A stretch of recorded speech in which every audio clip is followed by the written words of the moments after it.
The galaxy did not announce its decision. It never did when fear was involved. Life on the space station continued, but nothing was the same anymore. Humans were no longer treated as weak helpers or quiet workers. Wherever the human walked, eyes followed. Some with respect, some with worry, some with hope. The alien girl stood beside him, no longer the one who needed guidance. With the visor, she moved freely. Without it, she still walked with confidence. Seeing had changed her, but choosing had changed her more. Across nearby systems, similar devices began to appear. Technology that learned instead of controlled. The galaxy tried to slow it down. It failed. A final council meeting was called. All major powers attended. Even the elite soldiers stood at the edges, silent and alert. The human was not present. That alone made the room uneasy. "He is just one human," a leader said. The elite commander shook his head slowly. "No," he replied. "He is what humans allow themselves to be." No fleets moved. No weapons fired. Change was spreading without permission. Back on the station, the human and the alien girl watched. A transport ship leave. It carried new volunteers, humans and aliens working together. "They're afraid again," the girl said. "Yes," the human replied. "Will they come for you?" "Maybe," he said, "but not today." She looked. The human smiled. The girl removed the visor and closed her eyes. She did not need it to remember the light anymore. Far away, a final report was written and sealed in galactic archives. It was marked for future civilizations, humanity assessment.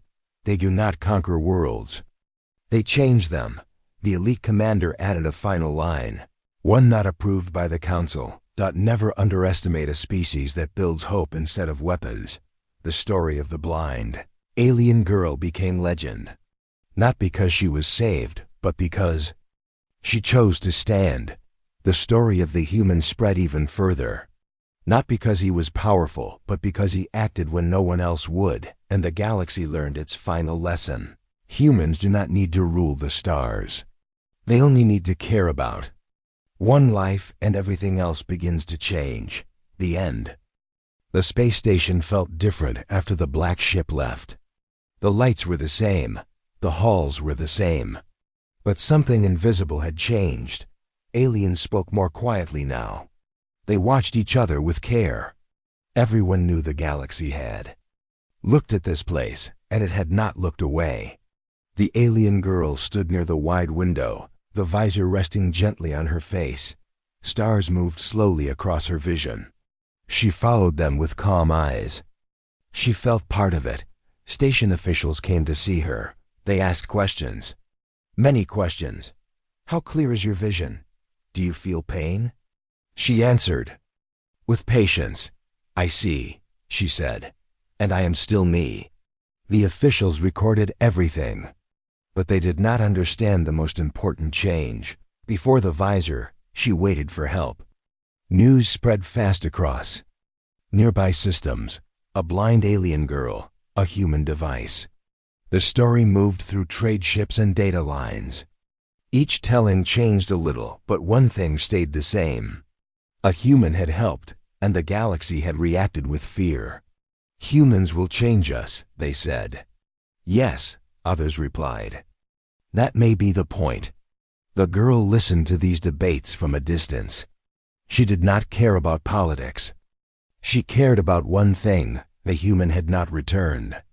Days passed. She worried in silence. The visor showed her the stars, but she kept searching for ships. Then, one cycle later, the station sensors activated again. This time, there were no alarms, no red lights. Just a calm message: authorized vessel approaching. The girl's heart raced. Its surface was plain. No weapons, no guards. The door opened. The human stepped out. For a moment, the station was silent. Then everything moved at once. Aliens stared. Officials whispered. Security units paused. The girl did not wait. She ran. Her steps were fast and sure. She did not reach for walls. She did not hesitate. She ran straight toward him. When she stopped in front of the human, she looked up. Her eyes were clear, strong. "Alive, you came back," she said. The human smiled. "I told them I had work to finish," he replied. She laughed, a sound full of light. The station leaders gathered quickly. They announced new rules. The visor was now registered technology. The girl was listed as a protected individual. The human was free but watched. The galaxy was learning how to deal with humans, slowly, carefully. Later, when the station grew quiet again, the girl and the human stood by the window. Stars drifted by in silence. "They were afraid of you," she said. The human nodded. "They should be careful," he replied. She looked at him. "Why?" "Because humans don't stop," he said. "Not when something works." She thought about that. Then she made a choice. "I want others to see," she said. The human turned to her. "You mean?" "Yes," she said firmly. "Not just me. Others like me." Across the galaxy, another message arrived at Central Command. Subject shows influence beyond intent. The lead soldier read the report and closed his eyes. "This is how it starts," he said. "Not with war. Not with conquest. But with a blind girl who chose to see and chose to share the light." The change did not happen in one day. It spread slowly, like light moving through darkness. After the human returned, the space station became a place of quiet attention. Ships arrived more often. Not warships, but research vessels, traders, observers. They came to see the girl. They came to see the visor. And most of all, they came to see the human. The galaxy did not fear the device anymore. It feared the idea. Behind it, the alien girl now helped others. She walked with confidence, guiding those who once guided her. She spoke to children who were born different. She told them that limits were not walls, they were questions. The human worked again at night, but now he was not alone. Aliens watched. Some helped. Some only observed. He shared what he knew, but not everything. Humans had learned long ago that giving knowledge was easy. Giving wisdom took time. Screens showed reports, images, numbers. Human influence increasing, one voice said. "Technology spreading without control," said another. "They are not conquering," a third added. "They are improving lives." That made the room uneasy. When he finally spoke, the chamber listened. "Humans do not need permission," he said. "They act first, then they explain." "Is that a threat?" someone asked.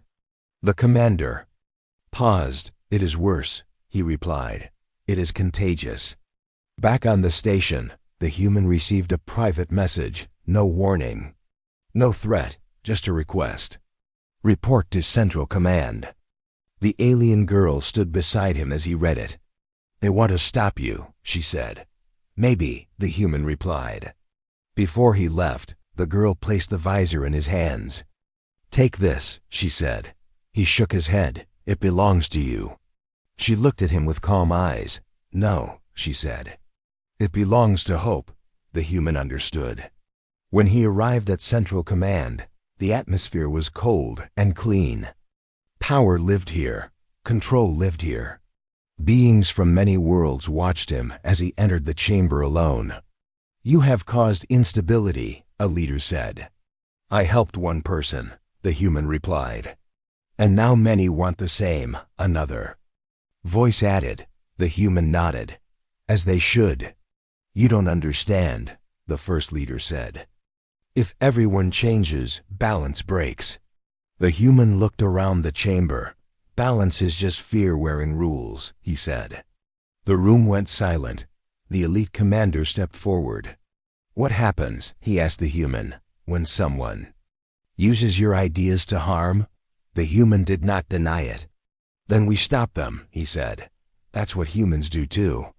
The leaders exchanged looks. This was not arrogance. It was responsibility. And that scared them. After a long pause, a decision was made.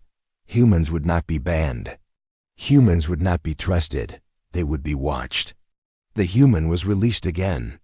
But this time, the galaxy was not calm. It was alert. As he returned to the station, news spread fast. Humans were now classified as catalyst beings who caused change simply by existing. The alien girl felt it in the air. People listened more closely when the human spoke. They questioned old laws, old limits, old fears. She looked at the stars and smiled. The galaxy had feared humans because it thought they would destroy everything. Now it feared them because they might fix it instead. The station lights dimmed without warning.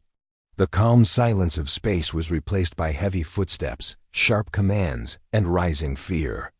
The black ship locked onto the station with perfect control. No shaking, no struggle. This was not a normal visit. This was a capture. Inside the main docking bay, metal doors opened slowly. Cold air rushed in. 4 figures stepped forward, their armor dark and smooth, covered in glowing marks that shifted like living code. Each step they took was slow, measured, and confident. These were not common soldiers. These were elite. Aliens backed away. Security units powered down without a fight.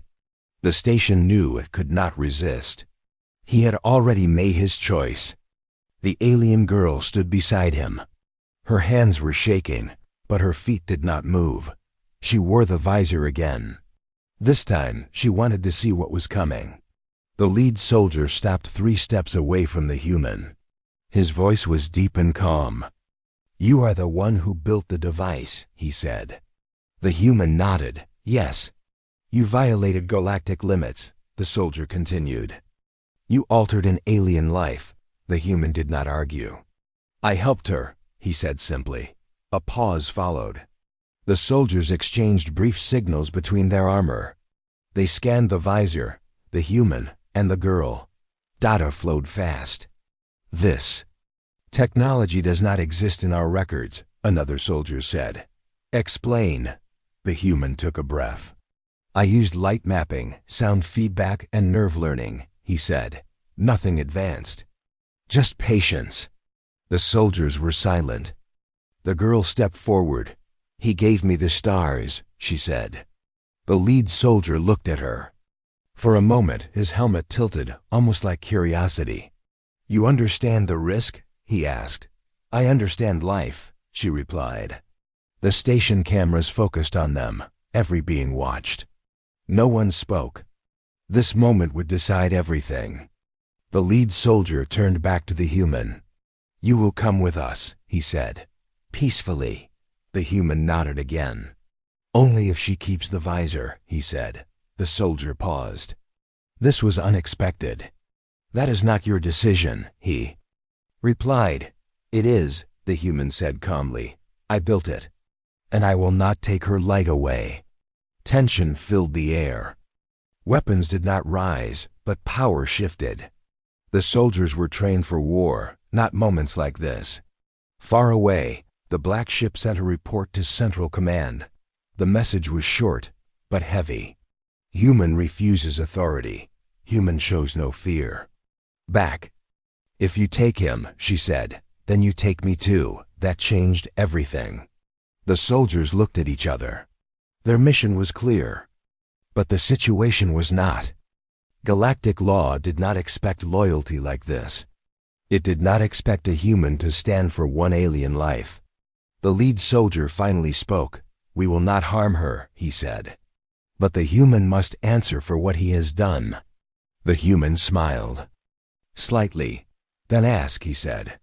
For the first time, the soldiers truly looked at him, not as a weak species, not as a problem, but as something new.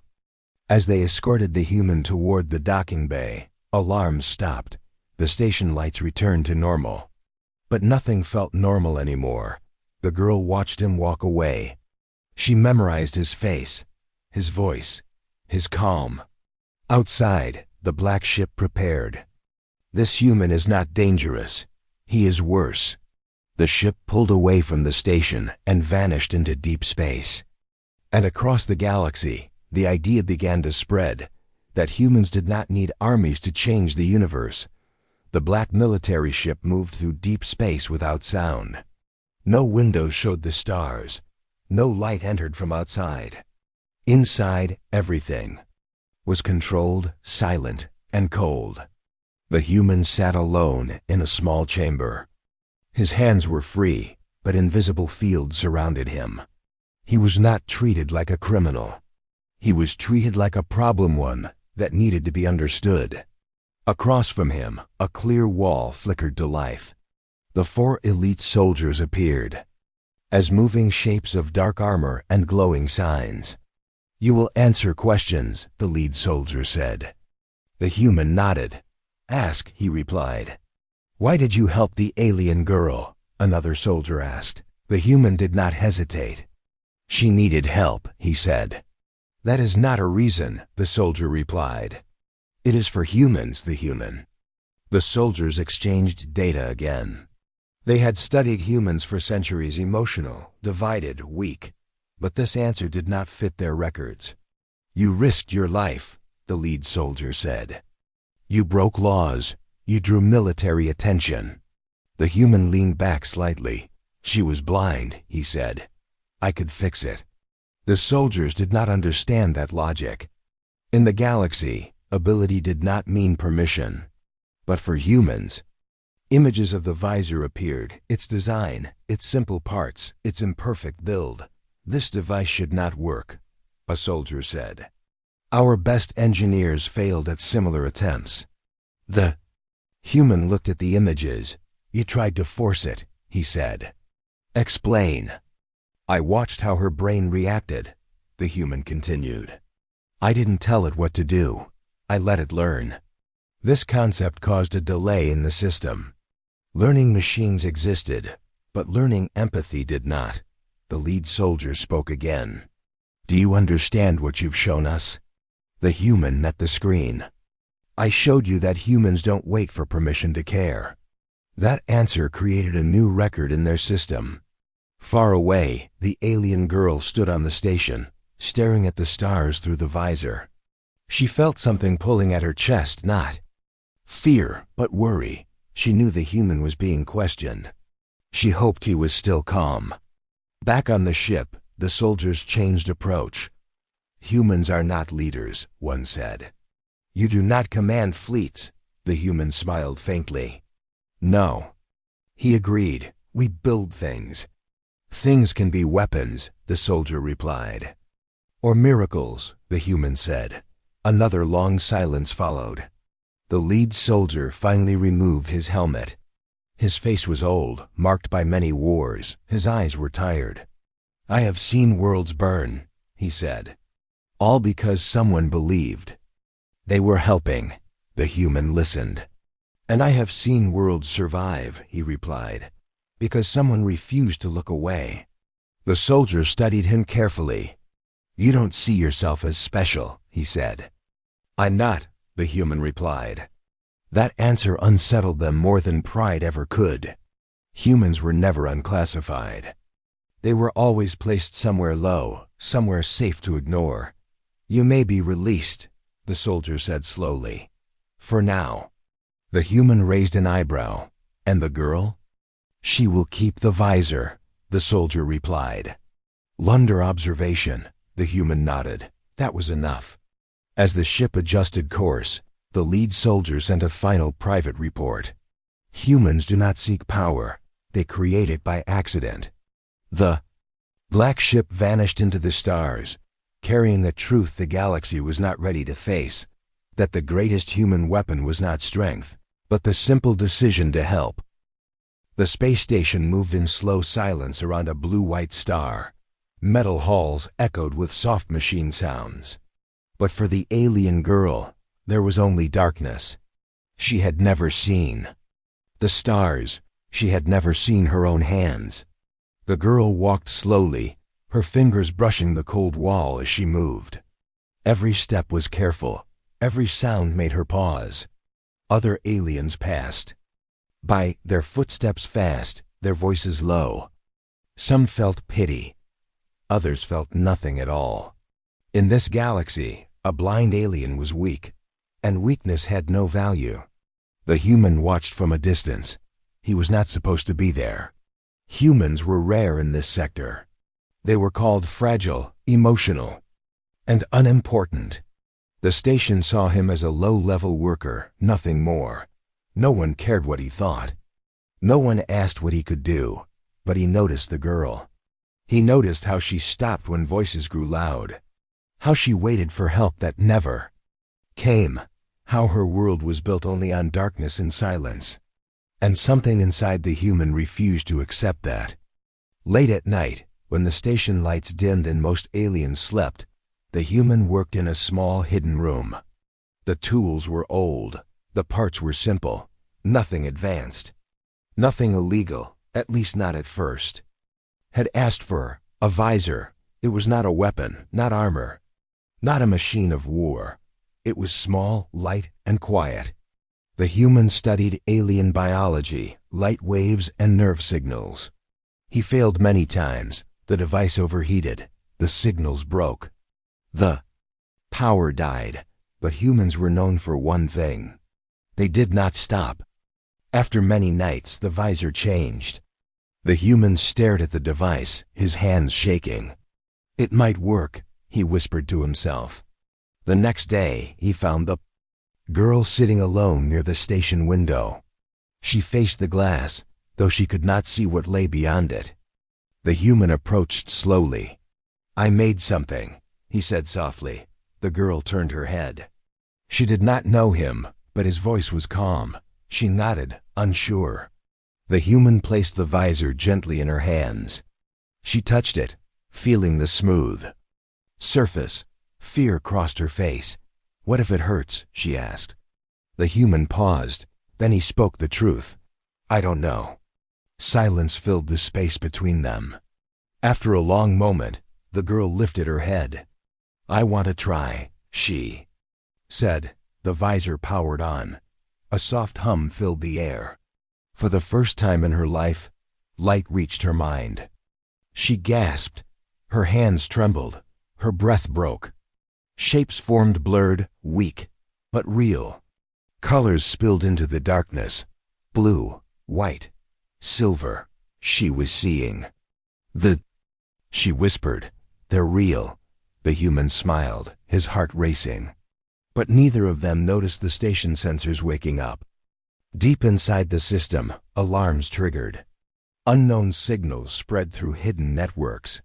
A message moved faster than light, crossing systems, reaching places the human had never heard of. Somewhere far away, 4 figures stood in a dark chamber. Their armor was heavy, their faces unseen, their eyes cold. A command appeared before them. Human technology detected. Threat level, unknown. Order, retrieve the human.